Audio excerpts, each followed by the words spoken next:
Malaquias, capítulo 1, a partir do versículo 6, diz assim: o filho honra seu pai e o servo o seu senhor. Se eu sou pai, onde está a minha honra? A honra que me é devida. Se eu sou o Senhor, onde está o temor que me devem? Pergunta o Senhor dos Exércitos a vocês, sacerdotes. São vocês que desprezam o meu nome. Mas vocês perguntam: de que maneira temos desprezado o teu nome? Trazendo comida impura ao meu altar. E mesmo assim, ainda perguntam: de que maneira te desonramos? Ao dizerem que a mesa do Senhor é desprezível. Na hora de trazerem animais cegos para sacrificar, vocês não veem mal algum. Na hora de trazerem animais aleijados e doentes como oferta, também não veem mal algum. Tentem oferecê-los de presente ao governador. Será que ele se agradará de vocês? Será que ele os atenderá? Pergunta o Senhor dos Exércitos. E agora, sacerdotes, tentem apaziguar Deus para que tenha compaixão de nós. Será que com esse tipo de oferta ele os atenderá? Pergunta o Senhor dos Exércitos. Ah, se um de vocês fechasse as portas do templo, assim ao menos não acenderiam o fogo do meu altar inutilmente. Não tenho prazer em vocês, diz o Senhor dos Exércitos, e não aceitarei as suas ofertas. Pois do Oriente ao Ocidente, grande é o meu nome entre as nações. Em toda parte, incenso é queimado e ofertas puras são trazidas ao meu nome, porque grande é o meu nome entre as nações, diz o Senhor dos Exércitos. Mas vocês o profanam ao dizerem que a mesa do Senhor é imunda e que a sua comida é desprezível. E ainda dizem: que canseira, e riem dela com desprezo, diz o Senhor dos Exércitos. Quando vocês trazem animais roubados, aleijados e doentes e os oferecem em sacrifício, deveria eu aceitá-los de suas mãos? Pergunta o Senhor. Maldito seja o enganador que, tendo no rebanho um macho sem defeito, promete oferecê-lo e depois sacrifica para mim um animal defeituoso, diz o Senhor dos Exércitos. Pois eu sou um grande rei e o meu nome é temido entre as nações. Esta é a palavra de Deus. Vamos orar mais uma vez? Deus bendito, obrigado por tua palavra, obrigado por esse texto. Pai, tanta coisa que a gente pode aprender nele, tantas áreas da nossa vida que podem ser trabalhadas, tanta sintonia fina daquilo que nós vivemos contigo e cremos. Por isso, Pai, hoje sopra o Teu Espírito uma vez mais sobre nós. Nos dá verdadeiro discernimento da Tua palavra e que na medida que a gente vai meditar sobre ela e sobre essa passagem em específico, sopra o Teu Espírito, nos adverte para nosso bem e nos dirige. Nós oramos assim no nome do Senhor Jesus. Amém. Exposed. Essa é a série que nós, estamos trabalhando aqui na nossa igreja. A proposta é refletir através do livro, do último dos profetas do Antigo Testamento, o último livro do Antigo Testamento, a profecia de Malaquias. Eu não sou muito chegado em ficar colocando expressões estrangeiras nos títulos das nossas séries, mas essa é uma expressão muito difundida e muito usada, na nossa maneira de observar a realidade ultimamente, especialmente por causa desse movimento dos tabloides, dos famosos e etc., né? A Exposed é aquele movimento que quando uma pessoa, uma figura de proeminência pisa na bola ou acontece alguma coisa relevante na vida de uma figura de proeminência, então vão lá os tabloides, vão lá os jornalistas, vão lá, os paparazzi, e aí eles fazem esse movimento de exposição das figuras de proeminência. Então, em alguma medida, todo mundo acho que conhece um pouquinho dessa expressão exposed. Mas o que nós queremos com esse texto é tentar mostrar a você como o profeta Malaquias, ele foi levantado por Deus no meio do povo de Deus para justamente expor, para justamente trazer à tona os pecados e a mediocridade espiritual do povo de Israel. O profeta Malaquias, nós sabemos muito pouco sobre quem ele seja especificamente. O próprio nome Malaquias, ele pode ser um título. Em hebraico, o termo Malaquias, ele quer dizer simplesmente meu mensageiro, ou eventualmente mensageiro de Deus. Mas nós não sabemos, tanto é que existe uma discussão na academia teológica acerca da identidade deste profeta, no sentido de se nós estamos falando de Malaquias como um título ou Malaquias como um nome. Como um título de alguém que é um mensageiro usado por Deus no meio do povo, ou realmente o nome dele. E aí então os teólogos que gostam desses esportes, às vezes até um tanto irrelevantes, eles discutem essas coisas. Eu acho que nós estamos lidando com um caso que são as duas coisas. O nome dele era Malaquias, e ele também era um mensageiro de Deus.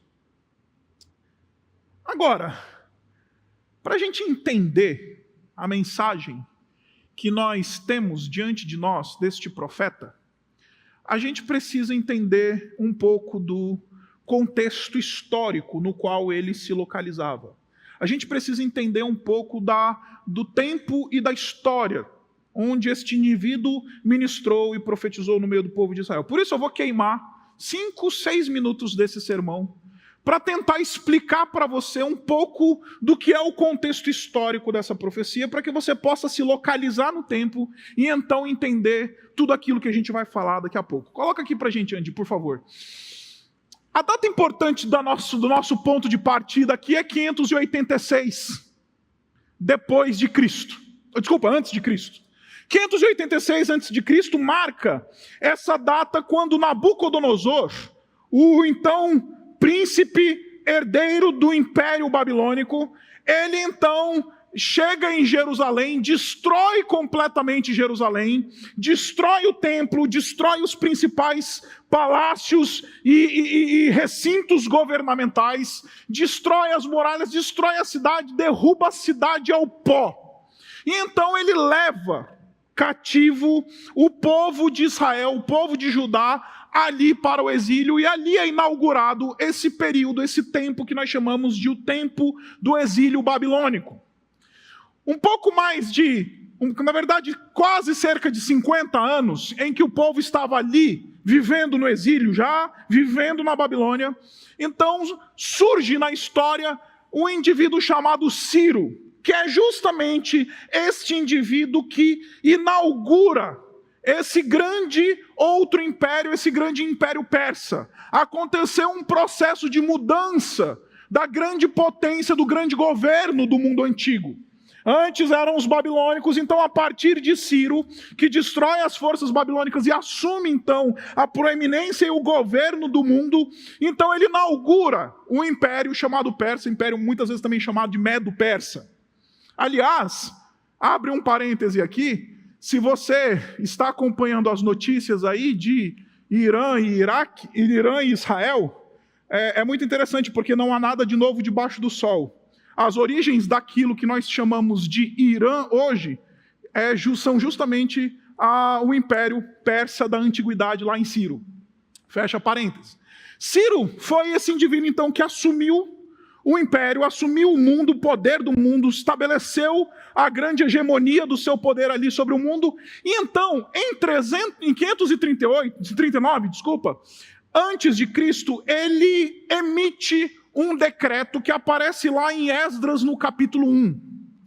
O decreto é muito simples, ele diz: Deus me fez rei sobre o mundo todo, e então eu quero liberar os judeus para que eles possam voltar para a sua terra, para que eles possam voltar para a província de Judá e se reestabelecer ali na sua terra.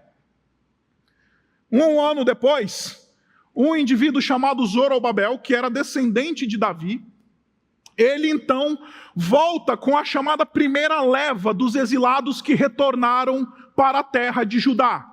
Eram mais ou menos 50 mil judeus que voltaram ali com Zorobabel, e isso aconteceu no ano de 538 antes de Cristo, um ano depois do decreto.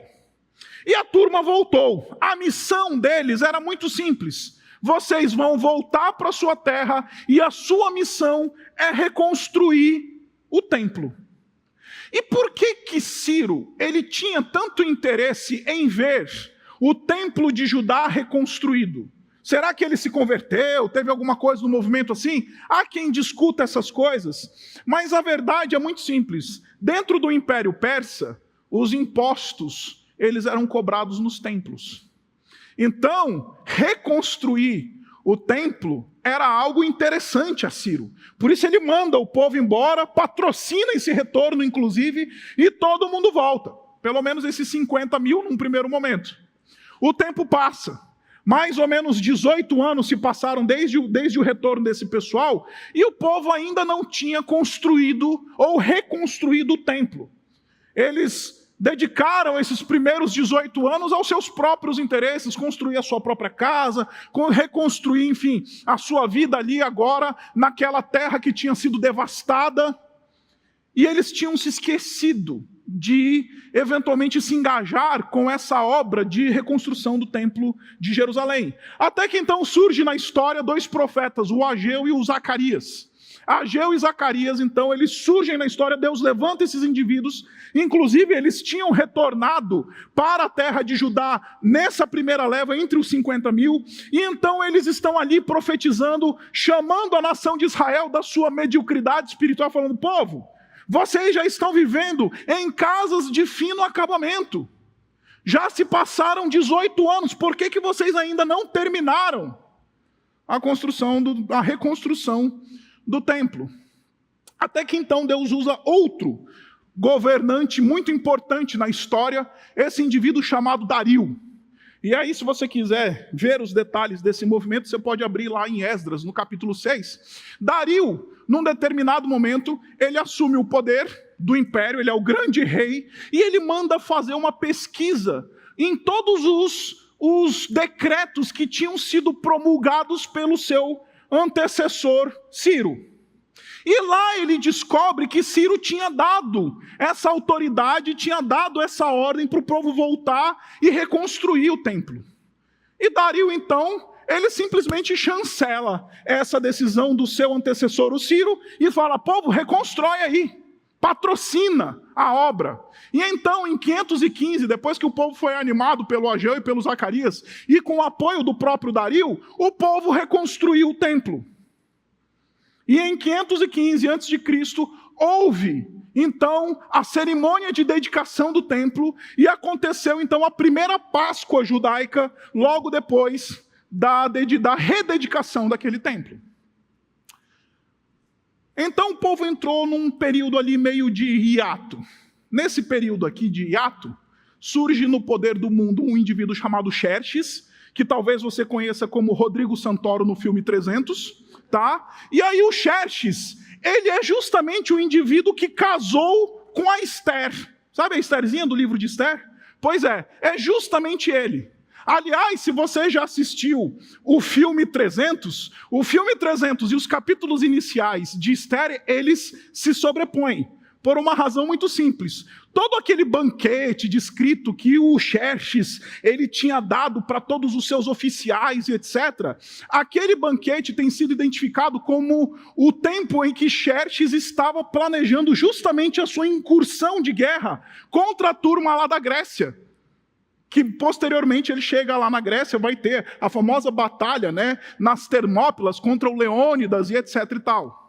Quando o Xerxes perde a guerra e volta para a Pérsia, então ele se lembra que ele tinha deposto a sua rainha Vasti, e ele fala: eu preciso de uma nova rainha, e promove lá o Miss Pérsia, nesse movimento lá de concurso de beleza, no qual, enfim, a Estherzinha então foi, enfim, coroada a rainha da Pérsia. O tempo passa, e então vem um segundo movimento já debaixo do quarto rei da Pérsia, Artaxerxes. Esdras retorna com o povo. Artaxerxes, então, permite o retorno de Esdras para a terra, e Esdras volta para a terra, porque agora que o templo tinha sido reconstruído, é importante retomar o sacerdócio levítico, retomar o culto, retomar de uma maneira mais vibrante e mais fiel esse processo de culto ali em Israel. E Esdras é esse grande mentor espiritual do povo. Esdras é esse indivíduo que retorna, e ele tem como missão ensinar o povo de Deus, ele tem como missão viver de maneira íntegra no meio do povo de Deus, ele tem como missão ministrar ao povo de Deus. Enfim, esse avivamento foi tão importante, foi tão, prático e tão forte no meio do povo, que, até aqueles que tinham se casado com mulheres de outras nações, mulheres gentias, estes, então, eles se separaram dessas mulheres que pertenciam a outros povos, a outros deuses, e então eles preservaram a pureza da religião de Judá. O terceiro movimento, você conhece, o terceiro movimento de retorno acontece com Neemias. Neemias, ele era o copeiro do Artaxerxes. A gente acha que copeiro é aquele indivíduo que é meio que empregado, né? Aquele indivíduo que vem servir a mesa. Não, no mundo antigo, o copeiro, ele era um alto oficial. Então, Neemias, como um alto oficial do rei, que vivia na presença do rei, então, ele recebe a notícia de que Jerusalém estava se reconstruindo, que as coisas estavam indo relativamente bem no que diz respeito à vida, mas os muros estavam derrubados e o povo ainda estava vivendo profunda opressão. Ali do contexto ali mais externo, presente ali, local. E então isso abate o Neemias de tal maneira que então o Neemias começa a orar e falar: Senhor, o que a gente vai fazer? O que a gente pode fazer? Aí o Neemias descobre uma coisa que é muito interessante, né? Que muitas vezes nós mesmos somos a resposta da oração que nós estamos fazendo, né? Então ele entendeu que era ele, aquele quem Deus queria usar nesse processo de calamidade que estava vivendo ali o povo por causa das muralhas destruídas. Então ele volta para Jerusalém e então em 52 dias ele reconstrói as muralhas de Jerusalém. Por que eu estou falando tudo isso? Porque Malaquias, esse profeta que nós acabamos de ouvir e ler, ele está justamente nesse período. Ele está falando para essa geração que viu e ouviu todas essas coisas acontecerem. Ele está falando para essa geração que agora está desfrutando do suor e dos frutos espirituais de uma geração que antecedeu essa. Sabe aquela segunda geração de crente? Sabe aquela segunda geração que desfruta do trabalho do que vem antes dele? Eu não sei se você vem de um contexto familiar assim. Embora eu seja a terceira geração de crentes na minha família, eu me considero uma segunda geração, porque meu avô e minha avó, eles vinham de um contexto assim meio complicado, especialmente meu avô, judeu, então ele era crente mais ou menos. Mas a minha avó, os meus pais de fato eram foram pessoas que andaram com Jesus, viveram de maneira muito séria com Deus. Então eu pude desfrutar de muitas bênçãos espirituais que, me foram dadas pelo simples fato de que eu era uma segunda geração de gente que andava com Jesus. Então eu sou daquela tradição, daquela cultura de gente que não acorda no domingo e fala: vamos para o parque. Não existia isso na minha vida. Vamos acordar no domingo e vamos para a igreja. Esse negócio de ir para o parque não existe. Eu sou daquela cultura de crente que vive na igreja. E essa segunda geração, meus irmãos, é uma segunda geraçãozinha complicada, porque, embora desfrute de grandes benesses espirituais e de um transmitir da fé, tende a viver uma apatia espiritual. Justamente por causa das bênçãos, justamente por causa da bondade de Deus, justamente porque a casa está em ordem do ponto de vista espiritual, justamente porque os valores são muito bem definidos, porque o norte está muito bem apontado, justamente por isso, a vida espiritual ela tende a ser meio que assim: vamos deixar levando, é cultura da casa, ir para a igreja. Como segunda geração, por assim dizer, em muitos momentos, eu vivia meu cristianismo assim: vamos deixar ver o que vai dar. Enquanto aquela primeira geração que constrói o muro, reconstrói o muro, que reconstrói o templo, que anda com o Senhor, que vive avivamento espiritual, a segunda geração é aquela que só desfruta. E é justamente para esta geração que o profeta Neemias está falando. É justamente para esta turma que o profeta Neemias está ministrando. É justamente contra a mediocridade espiritual desta segunda geração que Neemias está falando e falando muito duro. Na semana passada nós ouvimos um sermão pelo pastor Sérgio, quando ele abriu esta série para nós e nos mostrou que a primeira grande advertência do profeta Malaquias é justamente este movimento de lembrar a esta segunda geração o amor de Deus. Ele está dizendo, olha, segunda geração, eu tenho amado vocês, eu amo vocês. Aliás, se você quiser traduzir o versículo 2, o hebraico do versículo 2 de uma maneira mais literal, você pode traduzir assim, eu tenho continuamente amado vocês. Em outras palavras, Deus está dizendo, a minha história mostra que vocês são objeto do meu amor. Aí sabe aquele filho mimado de segunda geração que vira e fala assim, mas como é que você tem nos amado, Senhor? Conhece? Aí vem Deus dizendo, eu escolhi vocês, dentre todas as nações do mundo, eu escolhi vocês. Dentre todas as nações que eu poderia chamar para ser minha, eu chamei vocês.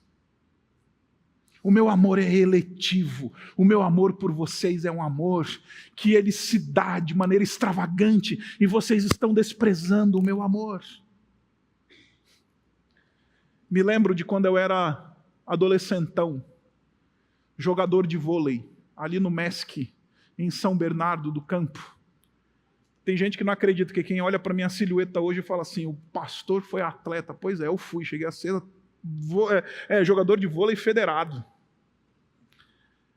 E aí, enfim, naquela época lá, 14, 15 anos de idade, fiquei apaixonado por uma moça que também jogava no vôlei, no time feminino de vôlei lá. Então era muito engraçado, porque o masculino, treinava num horário, e logo depois vinha o time feminino e treinava também logo depois do treino do time masculino. E era muito engraçado porque o bobalhão, apaixonado pela menina lá do outro time, e ficava lá esperando ela terminar o treino para ir caminhando com ela até o ponto do busão para ver se, enfim, e conseguia desenrolar alguma coisa. E a menina nada. Não queria nem saber. Eu, idiota, dias de chuva, ficava lá com guarda-chuva, esperando terminar o treino da menina, para pegar e caminhar com ela até o ponto, para ela não pegar chuva no caminho. Até um dia que chegou um amigo meu e falou, Zaqueu, para de ser idiota, véio. Você não percebeu que essa menina não está nem aí para você? Você não percebeu que essa menina está fazendo pouquíssimo caso do teu amor, do teu carinho, do teu cuidado? Você não percebeu isso? Pois é justamente isso que a primeira acusação de Malaquias para com o povo. Vocês estão fazendo pouco caso do amor de Deus. Logo em seguida, então, Malaquias se dirige agora à liderança espiritual e passa a denunciar uma adoração corrupta. Passa a denunciar um movimento de absoluta corrupção na espiritualidade do povo de Israel.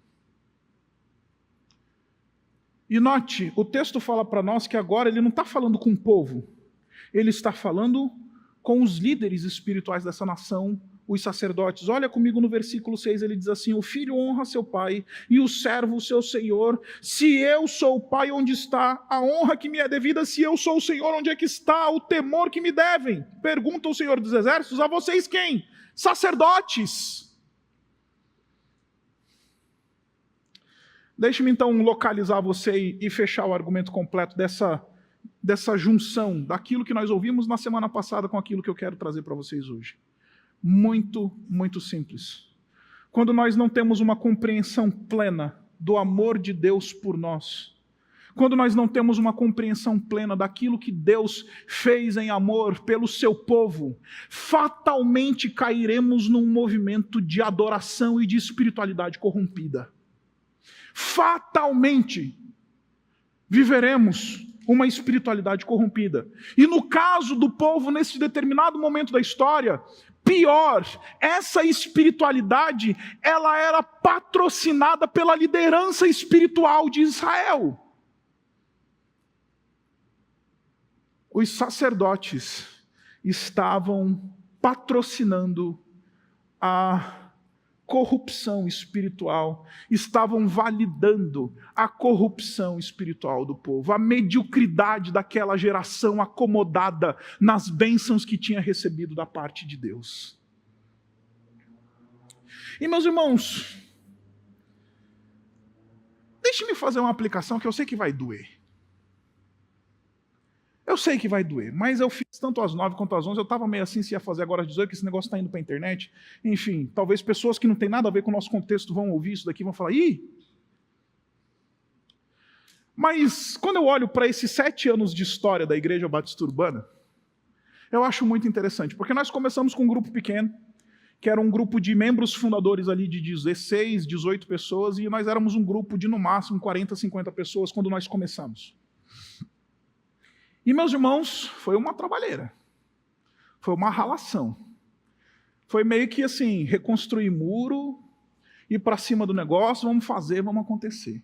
E graças a Deus, e não estou dizendo que o crescimento que recebemos e as bênçãos que nós recebemos foi por causa do trabalho desses irmãos, mas esse grupo era um grupo muito engajado, um grupo muito fiel, um grupo que estava querendo ver a obra do Senhor, enfim, se expandir aqui no ABC Paulista. E Deus foi bondoso, nos deu um crescimento. Aí surgiu uma nova geração de membros dessa comunidade. Surgiu uma nova geração de frequentadores dessa comunidade. Que é a turma que desfruta dessas sementes lançadas, desse trabalho árduo da primeira geração de membros dessa igreja. E, meus irmãos, é impressionante ver a tendência à apatia, a tendência ao clientelismo, a tendência a sentar no sofá que agora é confortável. Que antes era meio duro, né? Mas agora é confortável. Agora as coisas estão em ordem, a igreja está bem organizada, a governança está funcionando muito bem. As coisas estão indo corretamente. Mas hoje levantar um voluntário, às vezes, para falar assim, olha, cara, é uma vez no mês. Ah, não, muito difícil, pastor. Muito complicado. Essa mediocridade espiritual da segunda geração, ela não é uma exclusividade desta geração de Malaquias. Ela é uma coisa que a gente pode detectar na vida dos crentes hoje. Daqueles que desfrutam do legado de outros. Porque a nossa maior prisão e o maior patrocinador da nossa mediocridade espiritual é justamente aquele sofá confortável que o papai trabalhou e ralou para deixar na nossa casa, né? A Netflix, a TV de 75 polegadas que a gente tem em casa, que papai e mamãe trabalharam para deixar lá. Ser a segunda geração é terrível. É para essa geração que Malaquias está denunciando a mediocridade espiritual. E mais, Deus, ele vira para o povo e ele cita um ditado dizendo, o filho honra seu pai e o servo o seu senhor. Se eu sou pai, onde está a honra que me é devida? A expressão hebraica que aparece aqui é a expressão que a gente traduz por glória. Onde está a glória? O peso? Onde é que está a glória? Em outras palavras, o que Deus está denunciando é que há uma espiritualidade e um movimento de culto sendo praticado por essa geração de uma espiritualidade sem glória, de um culto sem glória. É o culto da conveniência, é o culto do conforto, é o culto da mediocridade espiritual, porque não tem glória. E quais são as marcas deste culto corrupto, dessa adoração corrupta, patrocinada pela liderança? Uma corrupção, de uma adoração sem glória, de uma adoração corrupta. Leia o versículo 12 comigo, olha só que interessante, versículo 12, ele diz assim, Mas vocês profanam o nome de Deus, ao dizerem que a mesa do Senhor é imunda e que a comida é desprezível, e ainda dizem, que canseira! Que canseira! Eu não sei se você já teve a oportunidade de receber uma explicação acerca do que era o trabalho do sacerdote no antigo Israel. Mas, meus irmãos, com exceção da administração dos ritos espirituais que aconteciam ali, um sacerdote era fundamentalmente um açougueiro. Um açougueiro. Você consegue imaginar o trabalho que dá você imolar um animal tipo um novilho? Quanto pesa um novilho cevado hoje? Entrei na internet e fui pesquisar. É entre 250 e 400 quilos. Um novilho cevado. O trabalho do sacerdote era imolar, limpar do sangue, tirar o couro, limpar as entranhas, cortar, fazer os devidos cortes que tinham que acontecer, tirar a gordura. Era um trabalho custoso. Então imagina, numa ocasião de cerimônia, quando todo quanto era judeu aparecia no templo, cada um trazendo o seu cabrito, a sua ovelha, o seu novilho, a sua oferta, o trabalho que era. De fato, meus irmãos, era muito trabalhoso, de fato era muito cansativo. Tanto é que o Antigo Testamento reconhece isso, não sei se você sabe, mas em Israel ninguém aposentava. Mas o sacerdote com 50 anos ele era jubilado, ele era aposentado. Pregando isso para o pessoal da manhã, eu virei para o Marcão e para o Sérgio e falei, vamos botar essa regra aí para a gente agora. 50 anos está aposentado, porque de fato dá muito trabalho. Só que note que esses homens, diante de tanto trabalho, eles fazem porque o seu coração não está na coisa, porque a espiritualidade ela está corrompida. Eles fazem contando o custo de esforço. Eles fazem a contabilidade do esforço. Eles fazem reclamando, porque já não tem mais o coração. É só o profissional da religião fazendo aquilo que ele tem que fazer.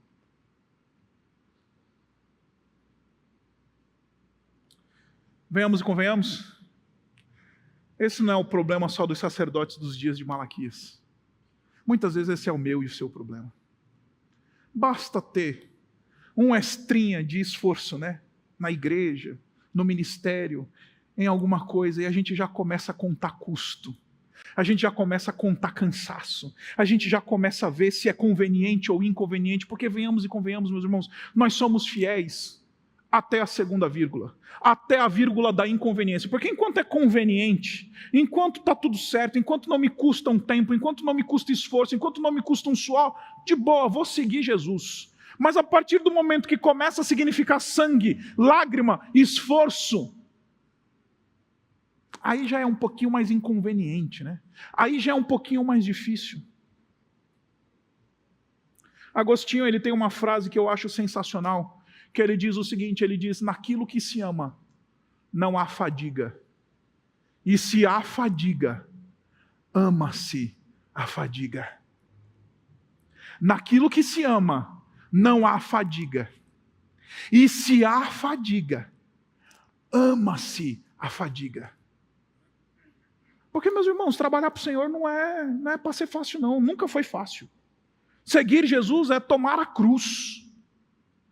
É o martírio, é a dor, é o serviço, é o cansaço, sim. Mas a diferença é que quando a gente faz isso religiosamente, aí a gente faz contabilidade de ônus. Mas quando a gente faz tendo amor no coração, quando a gente faz quando tem devoção, quando não somos cínicos no nosso serviço, aí a coisa pode até cansar, mas é um esforço que vale a pena, é um esforço que abençoa, é um esforço realizador, é um esforço que a gente olha para o cansaço e fala assim, a gente sorri. Costumo ouvir alguns voluntários que nós temos aqui na nossa igreja, que eles falam assim, pastor, vale a pena chegar em casa às vezes no domingo, cansado. É precioso poder tomar aquele banho no final do dia e falar assim: puxa, eu tive o privilégio de poder servir na casa do Senhor. E vou botar a cabeça no meu travesseiro e falar: obrigado, Senhor, por esse privilégio. Essa é a postura que Deus espera de mim e de você. Não essa postura de sacerdotes que ficam contando ônus e bônus. Em segundo lugar, olhe comigo no versículo 10. O versículo 10 diz assim, é a pancada mais forte que Deus dá nesse povo por meio de Malaquias. Ele diz assim: se um de vocês fechasse as portas do templo, assim ao menos não acenderiam o fogo do meu altar inutilmente. Sabe o que o profeta Malaquias está dizendo aqui? Ele está dizendo o seguinte: fecha a igreja. Porque pior do que nenhuma adoração é a adoração feita sem devoção e sem o coração no lugar. Pior que nenhum culto é ser alguém que cultua da maneira errada. Pior que nenhum louvor, nenhuma proclamação do Evangelho é o serviço operado da maneira errada, com a índole errada do coração. Deus, ele vira para esses sacerdotes, porque aqui no versículo 10 ele está falando diretamente com os sacerdotes, porque são os sacerdotes que têm a autoridade para abrir e fechar as portas do templo. Ele vira e fala assim: se um de vocês fechasse a porta. Em outras palavras, ele está dizendo assim: a coisa está tão feia, que o melhor dos cultos que vocês poderiam me oferecer, o melhor da adoração que vocês poderiam me dar é fechar a porta.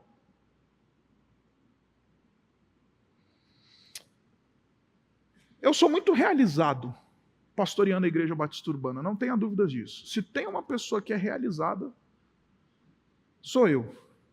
E sei que posso falar isso em nome do presbitério da nossa igreja. Mas em alguns momentos eu vou ser bem honesto com vocês, me bate um desânimo assim, eu falo: Senhor, será que não está? Será que a gente não precisa fechar a porta?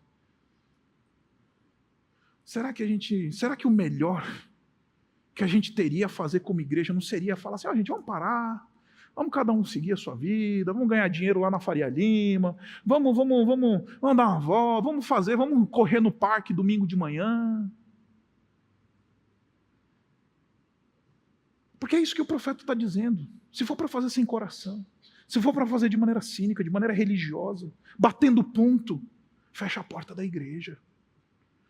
Se for para viver essa vida comunitária de vez em nunca, está na moda ser desigrejado hoje. Está na moda ser desigrejado.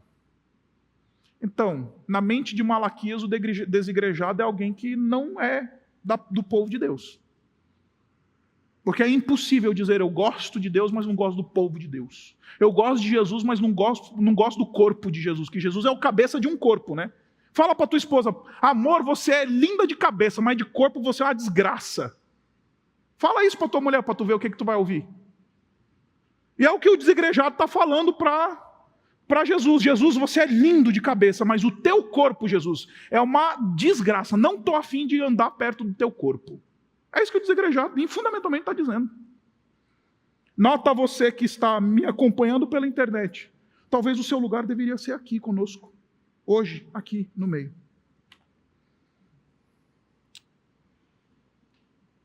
Em terceiro lugar, leia comigo o versículo 8. Na hora de trazerem animais cegos para sacrificar, vocês não veem nenhum mal. Olha o cinismo. Vocês não veem nenhum mal.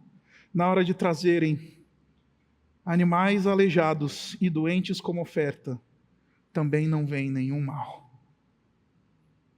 Tentem oferecê-los de presente ao governador.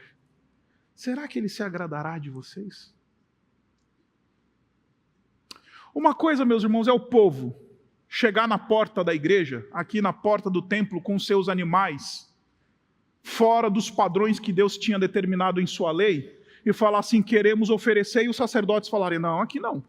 Isso daqui, aqui não. Mas como eu disse a vocês, os sacerdotes que estão promovendo isso, né? São os sacerdotes que estão promovendo isso. Por que oferecer o animal doente, o animal quebrado, o animal sujo, o animal defeituoso? É fácil, a gente consegue se desfazer destas coisas na nossa vida, né? Aquilo que é defeituoso, aquilo que é quebrado, a gente consegue. Agora, imagina comigo, na mentalidade da antiguidade, pegar o cabrito que dá lucro, né? A cabrinha que dá lucro lá, que dá o leite de cabra que vira queijo, que dá lucro, pegar essa e oferecer ao Senhor. Pegar a ovelhinha que está, sabe, no tempo certinho, dando a lã, no tempo da tosquia, aí pegar essa que é boa e oferecer ao Senhor. Essa é difícil, né? Agora, o defeituoso, a gente está acostumado a oferecer ao Senhor o resto. E pior, como eu disse, os pastores estão aceitando o resto que o povo quer oferecer. Olha comigo em Levítico, capítulo 22. Para você não falar que eu estou inventando qualquer coisa nesse sermão, deixe-me mostrar para você como é que a lei do Senhor, determinava como deveria acontecer o movimento de culto desse povo. Levítico capítulo 22, olha só comigo o versículo 22. Uma hora que você tiver de bobeira, começa do versículo 18 e vai lendo, mas eu vou ler só o versículo 22. Ele diz assim: não ofereçam ao Senhor animal cego, aleijado, mutilado, ulceroso, cheio de feridas purulentas ou com fluxo. Não coloquem nenhum desses animais sobre o altar como oferta ao Senhor, preparada no fogo. Não somente há um movimento deliberado de desobediência à palavra de Deus, mas é isso que eu estou querendo mostrar para você. Existe um movimento de cinismo, da religião sendo praticada da maneira que me é conveniente. Agora, meus irmãos, deixe-me chegar onde eu estou querendo chegar. Ouvindo esse sermão, talvez você possa dizer assim: puxa, pastor, né? Apanhei do início ao fim aqui, né? No culto das 9 eu desci daqui do púlpito, aí chegou um irmão para mim e falou assim: nossa, pastor, apanhamos sem calça hoje, né? Eu não quero que você saia depois de ter ouvido este sermão. Não quero que você saia depois de ter ouvido esse sermão achando que eu estou pregando agora, então que você tem que ser o perfeitão. Que você agora, pelo seu próprio esforço, você vai conseguir oferecer sempre algo ao Senhor aceitável. Não, sabe por quê? Porque a Bíblia, do Gênesis ao Apocalipse, ela é clara em nos dizer que nunca a gente vai conseguir oferecer nada aceitável a Deus. O nosso negócio é ovelha doente, o nosso negócio é animal defeituoso, o nosso negócio é oferecer sempre na insuficiência. É por isso que precisamos desesperadamente do Cordeiro perfeito, que foi oferecido ao Pai, plenamente suficiente, absolutamente perfeito, absolutamente suficiente. É por isso que precisamos de Cristo. Não saia daqui, deste sermão esta noite, dizendo: tenho que garantir um sacrifício perfeito e aceitável. Você não vai conseguir oferecer isso a Deus. Eu não vou conseguir oferecer isso a Deus, porque o nosso negócio é animal defeituoso. Porque nós somos defeituosos. Eu queria que você saísse desse sermão hoje entendendo que eu e você carecemos não de uma agenda religiosa para bancar o perfeitão diante de Deus. Nós carecemos desesperadamente da obra do Senhor Jesus Cristo. Nós carecemos desesperadamente do Cordeiro perfeito que foi imolado no Calvário. Porque é Ele que supre a nossa insuficiência. É Ele que completa as lacunas das nossas ofertas. É Ele que faz com que aquilo que nós somos, apesar de nós, que sejamos aceitáveis diante de Deus. Porque acredite, se você tentar sair daqui hoje achando que pela sua própria força, pelo seu próprio esforço, pelo seu próprio modelo crentão batista reformado, que você vai dar conta? Que todas as vezes que você comparecer aqui, você vai conseguir dar conta? Eu vim dizer para você, não, você está errado, você não está entendendo o que eu estou te dizendo. Esse sermão é para se salientar o quanto desesperadamente precisamos de Jesus Cristo. Ao mesmo tempo, também não estou dizendo para você que então, já que Jesus supriu tudo, né? Então eu vou meter o pé na jaca e vou oferecer qualquer coisa. Porque esse é o oposto. É o outro lado da moeda desse movimento aqui que está acontecendo. Porque também não é sobre isso. Nós nos esforçamos em oferecer a Deus sempre o nosso melhor. Nós nos esforçamos em ser diligentes, zelosos da palavra de Deus. Nós nos esforçamos para agradar o nosso Deus no ápice da nossa condição, como resposta ao Cordeiro que já foi oferecido e que nos supre. É porque eu já sou aceito. É porque o Cordeiro já me supre nas minhas deficiências. É porque o Cordeiro já me visita na minha insistência em oferecer animais defeituosos domingo após domingo, dia após dia. Aí eu preciso me lembrar do amor de Deus. Por isso que eu comecei esse sermão dizendo que quando a gente não se apropria do amor de Deus, o nosso culto é espúrio, a nossa adoração é espúria, o sacerdócio é espúrio. Então, porque eu já recebi o Cordeiro, porque Deus já providenciou e já me deu esse Cordeiro e falou: filho, filha, você não precisa mais depender da insuficiência das tuas ofertas, porque sim, elas são grotescamente, absolutamente insuficientes, mas para visitar você na sua insuficiência, eu estou te dando o meu Filho perfeito. Aí nele a gente é aceito, nele a gente é visitado, nele nós somos agraciados, nele, em Cristo Jesus. Por isso eu não sei o quanto você se sente acusado por esse sermão. Eu espero que você se sinta, porque eu fui muito acusado ao longo dessa semana. Você não tem ideia. Se tem alguém aqui que está sendo acusado por esse sermão, sou eu. Eu sou o líder do ministério sacerdotal desta igreja. Mas, meus irmãos, os nossos negócios são animais, sempre defeituosos. É por isso que a gente precisa desesperadamente de Jesus.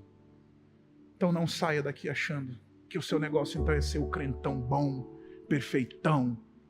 Não. O meu e o seu negócio é a gente responder à graça do sacrifício que nos foi oferecido em Cristo Jesus, perfeito e suficiente. Em amor, em devoção, em zelo, em responsabilidade para as coisas de Deus. Mas é resposta. Resposta.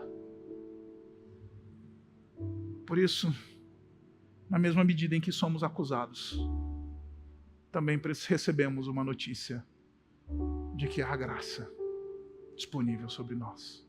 E é justamente por causa dessa graça e por causa desse amor é que a gente responde com diligência para com a nossa vida. A gente responde com responsabilidade para com as coisas de Deus. A gente responde com engajamento no serviço e na devoção. A gente responde levando a sério as coisas de Deus na nossa vida. Por causa de um Cordeiro. Não esses imperfeitos, não esses que são defeituosos, mas por causa daquele que é o Cordeiro de Deus, que tira o pecado do mundo. O Cordeiro perfeito imolado no Calvário para minha e sua justificação. Abaixe sua cabeça e vamos orar. Pai,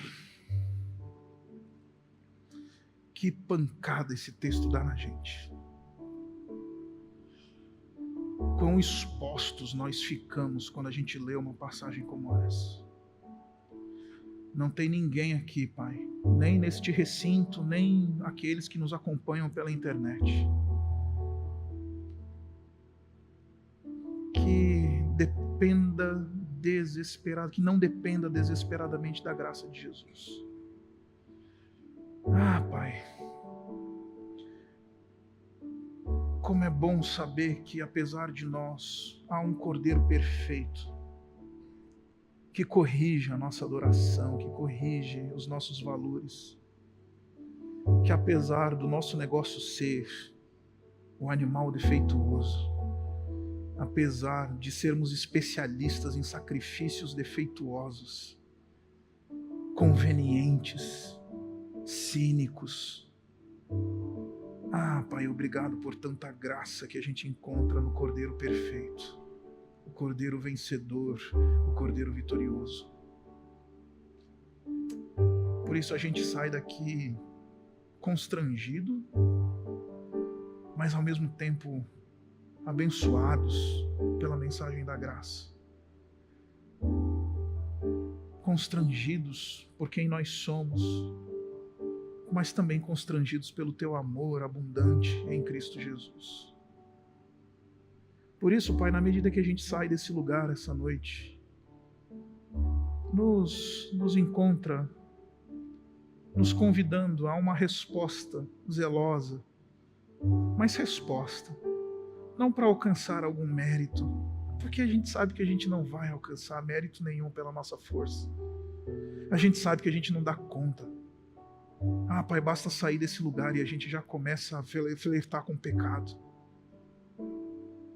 Por isso, nos lembra que somos chamados para responder em amor à tua graça, responder com diligência o teu favor, responder com zelo o teu cuidado, responder com santificação a tua obra em Cristo Jesus por nós.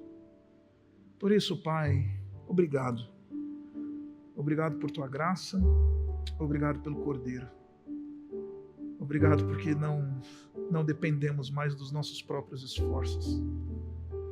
Obrigado porque o Cordeiro já foi imolado para que a gente deixe de ser cínico, para que a gente deixe de ser religioso, hipócrita, para que a gente deixe de ser acomodado. Pai, obrigado. Nos livra de uma adoração corrupta, não pela via do legalismo, mas pela via da graça do Cordeiro perfeito que morreu por nós. Nós somos gratos por Jesus, nosso Senhor, e nele nós oramos. Amém.